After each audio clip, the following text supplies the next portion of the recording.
First peek under the valve covers this week on the NYPD project.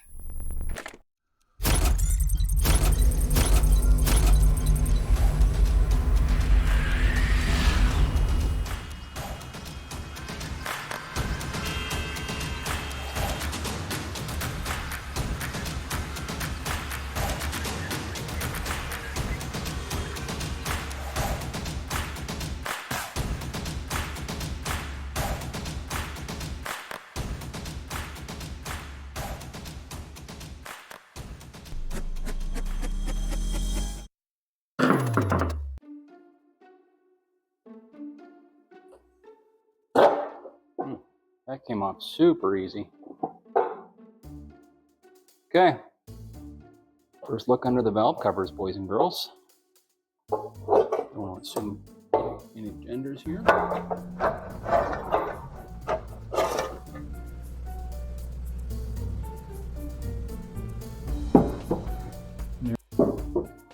There we go. One hemispherical cylinder head. So this is why these engines were more expensive to produce. Just to do a quick explanation here. Intake rockers are all here off this top shaft here, and it's a very short rocker. Down here, these are the exhaust valves. The push rod comes out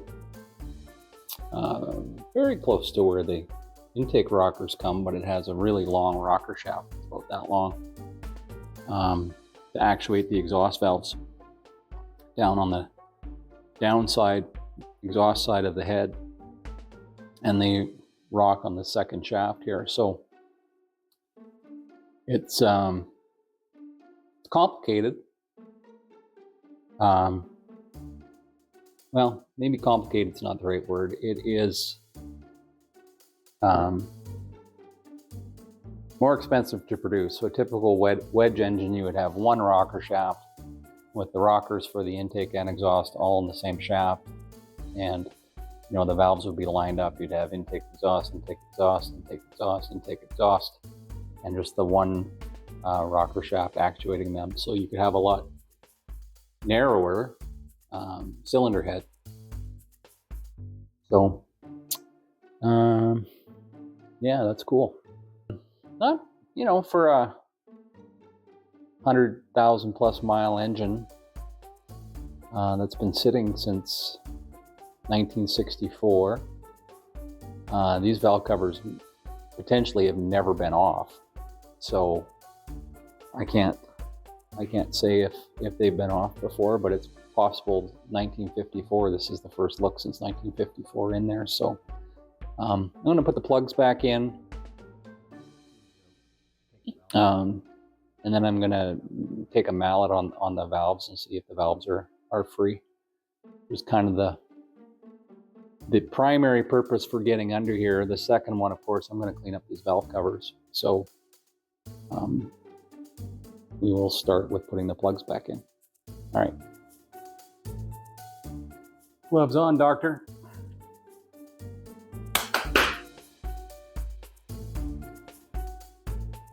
First look under the valve cover on Martha's side.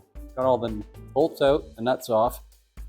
This side did not have washers under the nuts. So I'm going to guess this side's been off before. The other side had nuts underneath had washers underneath the nuts. This side did not. This side's a lot easier to get off from the driver's side. Driver's side, I needed to get that access panel open.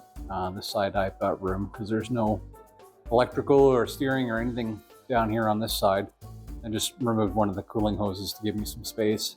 But yeah, let's pull this off. I have not touched it yet, other than take the fasteners off. So let's give it a pull. See if it comes off as easy as the driver's side did, because that one had just popped off, no trouble whatsoever. Oof. Virtually fell off in my hand. Firepower. This is what was falling into the spark plug holes before. They're just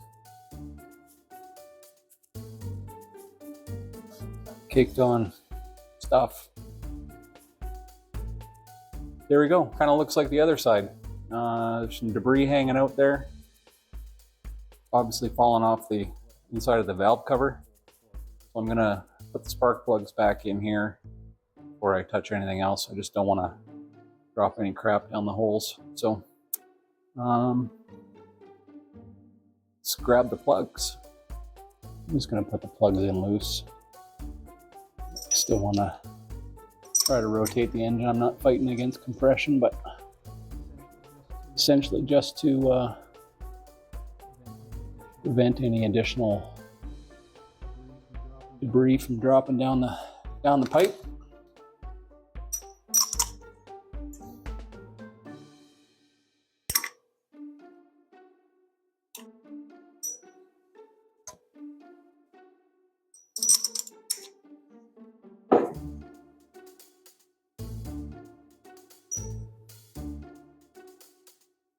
Okay, good. I think this came with my snowblower or something. Motorcycle. It's a nice handy tool to put the plugs down deep in the holes there. Okay, I'm gonna give the rockers a little twist here. Pull this. This came off the top of the valve cover. You can see the impression of the script from the inside of the valve cover on that sludge, the dried sludge that just dropped off the valve covers. It's kind of cool. Not cool that all this is in here, but cool nonetheless. Okay, cylinder 2. Intake rocker doesn't move. Cylinder 4. 6. 8.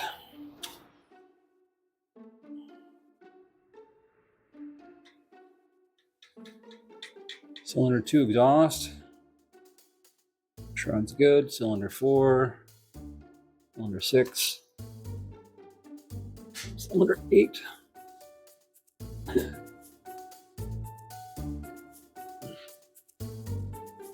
Okay.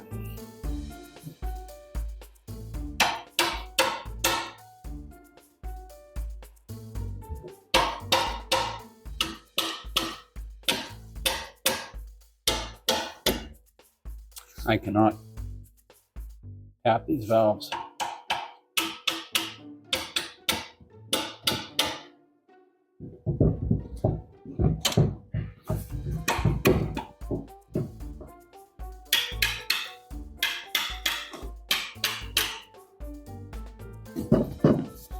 Okay, cylinder 8 exhaust seems super tight.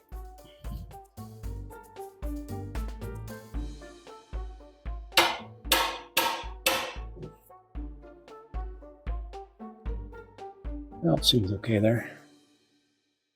All right. So it's a little bit sludgy. 69 years old.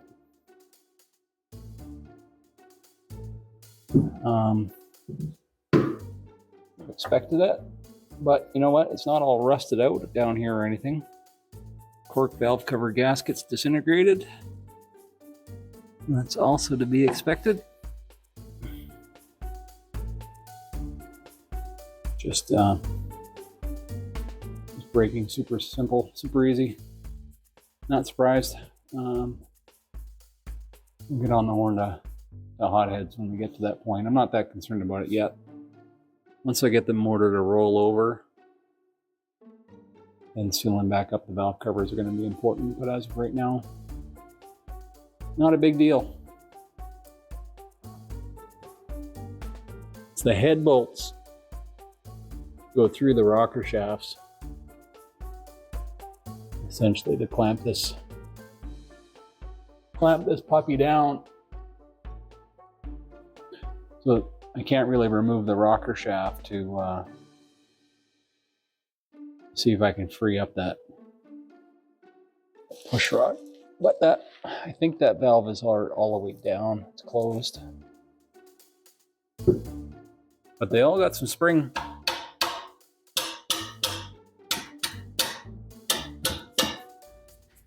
Valve covers are off. I got free motion on the rockers, both sides.